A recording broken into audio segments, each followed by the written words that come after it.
Eleanor Whitmore had always believed life was simple, steady, predictable, and safe.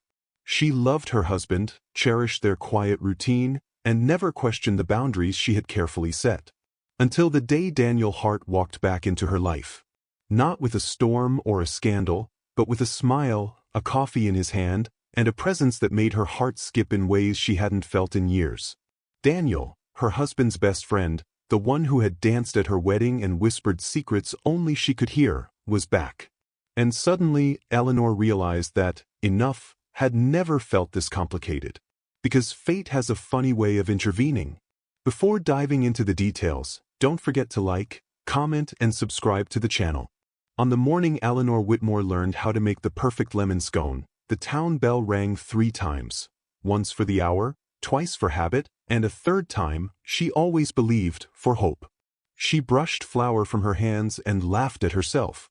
Hope was a silly thing to attach to bells and baking. Still, the kitchen smelled like sunshine, and the windows of the little blue house on Alder Street were open to the breeze. It felt like a beginning. Eleanor had lived in the house for 6 years, ever since she married Thomas Whitmore, steady, kind Thomas, who had loved her with a gentle certainty. They had built a life measured in Sunday walks and shared grocery lists, in laughter that arrived on time and stayed politely. It had been good. It had been safe. It had been enough. Until fate, patient and soft-footed, intervened. It did not arrive as thunder or tragedy. It came in the form of Daniel Hart stepping onto the porch with a crooked smile and a bag of coffee beans under his arm. "Morning, Nell," Daniel said, as if they'd spoken yesterday instead of years ago. "I heard you're the only person in town who knows how to fix a temperamental espresso machine." Eleanor blinked, her heart doing a small, treacherous somersault. Daniel had always called her Nell. No one else did. Daniel Hart, Thomas's best friend since childhood. Daniel Hart, who had moved away, then come back, then moved away again. Daniel Hart, who had danced with Eleanor at her wedding and whispered, with a grin, "He's a lucky man." "I can try," she said, stepping aside to let him in. But no promises. That was how it began again. Coffee led to conversation. Conversation led to afternoons spent on the porch, and afternoons turned into evenings where the sky softened into lavender and neither of them noticed the hour. Thomas noticed, though, not with suspicion, but with relief. "It's good you have company," he told Eleanor one night, tying his shoes for another late shift at the hospital. "Daniel's always been good at filling the quiet." Eleanor smiled and kissed Thomas's cheek, guilt fluttering briefly before settling. She told herself there was nothing to confess. Friendship was not a crime. Warmth was not a betrayal. And yet, with Daniel, she felt seen in a way that surprised her. He remembered the way she took her tea, the poems she half loved, the dream she once shared about opening a bakery near the sea. He listened, not politely but eagerly, as if her words were gifts. "You're brighter than you think," he told her one afternoon as they walked along the river path, leaves crunching beneath their feet. "You always have been."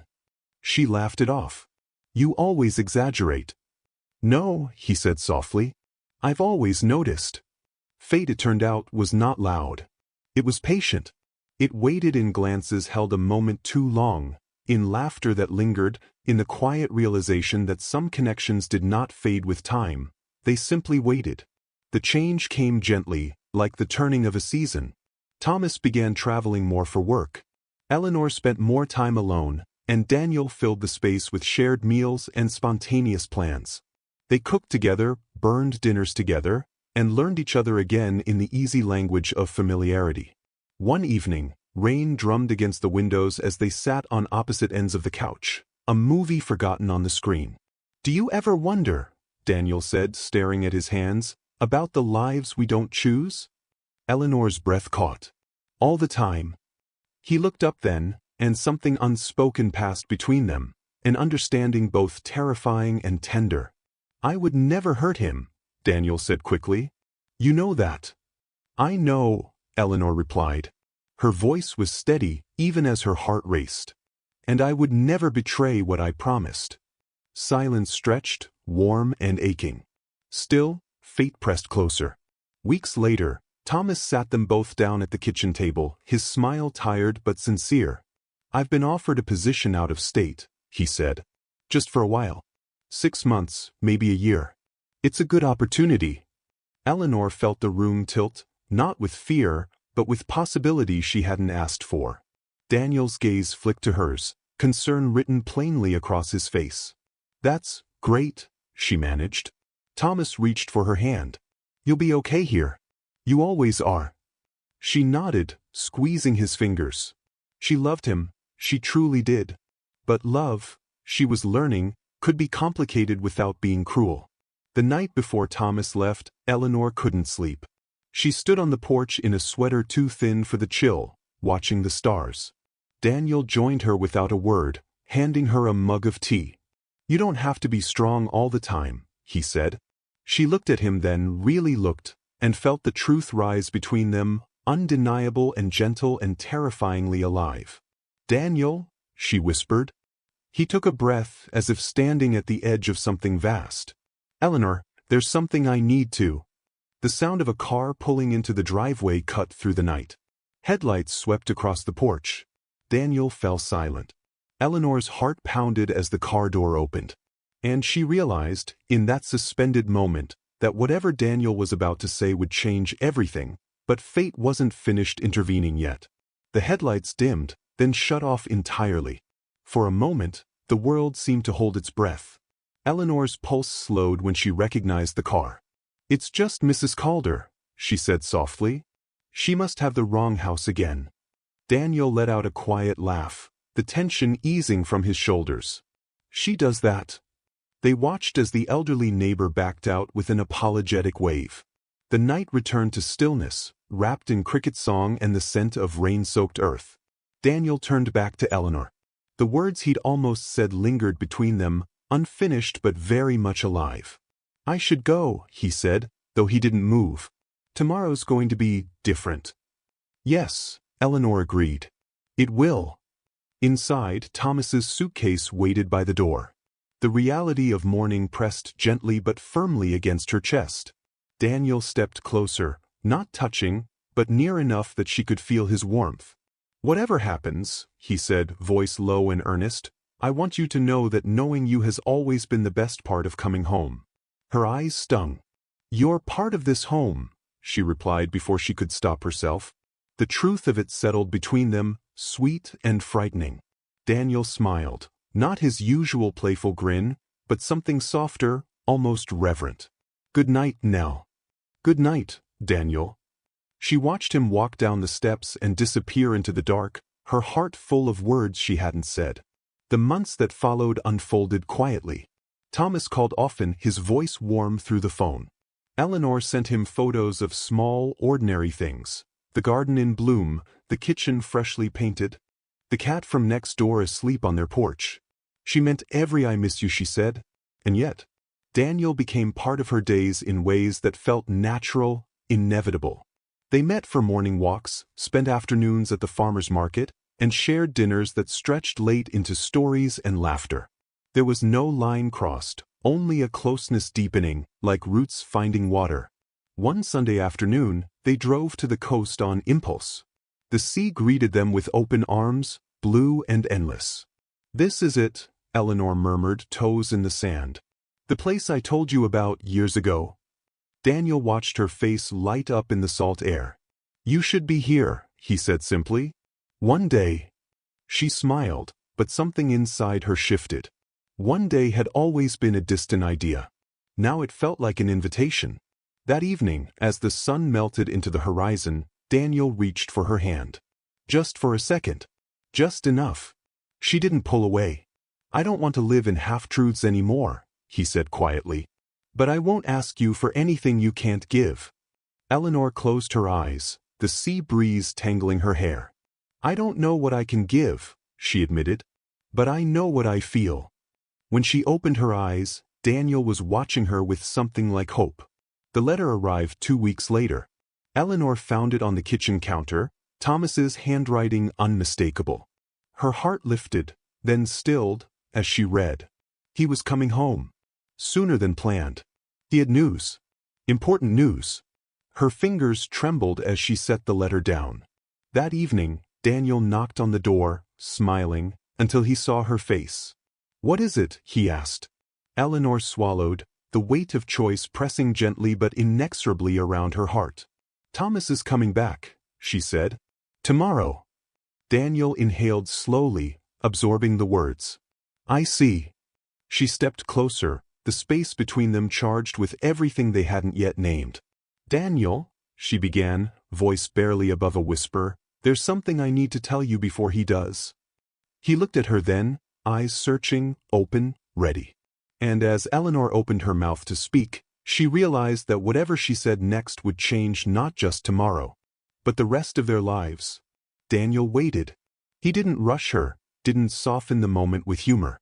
He simply stood there, steady as he'd always been, giving her the space to choose her words, and herself. Eleanor's breath shook. "I think," she said slowly, honestly, "that somewhere along the way I fell in love with you." The sentence landed gently, like a truth finally set down after being carried too long. Daniel closed his eyes for a brief second, as if absorbing the weight and the wonder of it. When he opened them, they were bright, not with triumph, but with care. "I never stopped," he said quietly. "I just learned how to live with it." Emotions swelled between them, tender and aching. Eleanor stepped closer, close enough now that there was no pretending this was still just friendship. "But, Thomas," she began. "I know," Daniel said. "And I won't be the reason you hurt him. Whatever happens next has to be something you can live with." She nodded, tears gathering. "That's what frightens me." Daniel reached out then, brushing his thumb against her hand, soft, reverent, asking without asking. She turned her palm into his, and the simple contact felt like a promise and a goodbye all at once. They didn't kiss. That choice mattered. Instead, Daniel leaned his forehead against hers. "No matter what you decide," he said, "I'm grateful you told me." A car door slammed outside. They pulled apart instinctively. Through the window, Eleanor saw Thomas step out of a taxi, travel-worn and smiling, his eyes lifting toward the house as if he were finally where he belonged. Her heart twisted, not painfully but deeply. "I should go," Daniel said, already backing toward the door. "Tonight belongs to you and him." She wanted to ask him to stay. She wanted to ask him not to disappear. She wanted answers that didn't exist yet. "Daniel," she said instead. He paused. "Don't go too far." His smile was soft, hopeful, restrained.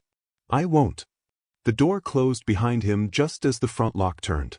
"Ellie," Thomas called warmly. "I'm home." She smoothed her hair, wiped her eyes, and stepped forward to meet her husband, returning his embrace with genuine affection and a heart quietly divided. Later that night, when Thomas finally slept beside her, Eleanor lay awake staring at the ceiling, Daniel's words echoing in her chest. Her phone buzzed softly on the nightstand. A message. She hesitated only a moment before picking it up. "Daniel, tomorrow, after breakfast. There's something I think you should see." Eleanor's breath caught. She stared at the screen, knowing with sudden certainty that morning would demand an answer. And that fate, once again, was preparing to intervene. Morning arrived quietly, as if it knew better than to rush her. Eleanor lay still for a long moment, listening to Thomas's even breathing beside her. Sunlight slipped through the curtains, touching the familiar room, the life she had built carefully, lovingly. There was no bitterness in her chest, only clarity beginning to take shape. At breakfast, Thomas spoke easily about his trip, about the position that had ended sooner than expected. "They offered me another role," he said, stirring his coffee. "But it's different. It would mean moving. Permanently." Eleanor looked up. "And what do you think?" Thomas studied her face with a tenderness that had always been his. I don't want to make decisions alone anymore. Being away made me realize how much we've both changed." He hesitated. "Have you been happy, Ellie?" The question was not an accusation. It was an invitation. She reached across the table and took his hand. "I've been grateful," she said honestly, "but I think I've also been growing in ways I didn't expect." Thomas nodded slowly, as if he already knew. "I wondered if that might happen." They sat in understanding silence, the kind that comes only from shared history. I want you to choose the life that feels true, he said at last. Even if it isn't the one we planned. Tears slipped free then, but Eleanor smiled through them. You've always been good to me. So have you, he replied.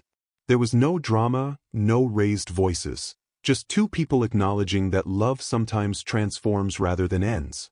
By mid-morning, Thomas left to stay with his sister, giving Eleanor time, space, and grace. Daniel was waiting by the river, exactly where they used to walk years ago. You said there was something you wanted me to see, Eleanor said, her heart racing as she approached. Daniel smiled and gestured ahead. At the bend in the path stood a small, sunlit building with wide windows and a hand-painted sign resting against the door. Seabird Bakery, coming soon. Eleanor covered her mouth, overwhelmed. Daniel? You once told me you were afraid your dreams were too late, he said softly. I never believed that. I bought the place months ago. I wasn't sure why, just that it felt like hope. She turned to him, emotion shimmering between them. I talked to Thomas this morning. Daniel stiffened, bracing himself. He let me go, she said gently. With kindness. Relief and wonder crossed Daniel's face, but he didn't move closer, not yet. Eleanor took the final step herself.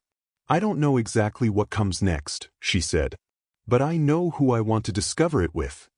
Daniel exhaled, a laugh breaking free as he pulled her into his arms. This time, when they kissed, it was unhurried and sure. No shadows, no fear, only warmth and possibility. As they parted, Eleanor rested her forehead against his. So, he said, smiling, ready to open a bakery by the sea? She laughed softly, eyes shining as she looked toward the horizon. Yes, she said. But let's take the long way there. Hand in hand, they turned back toward town, toward a future unwritten, one that had waited patiently for fate to intervene, and finally, for love to choose.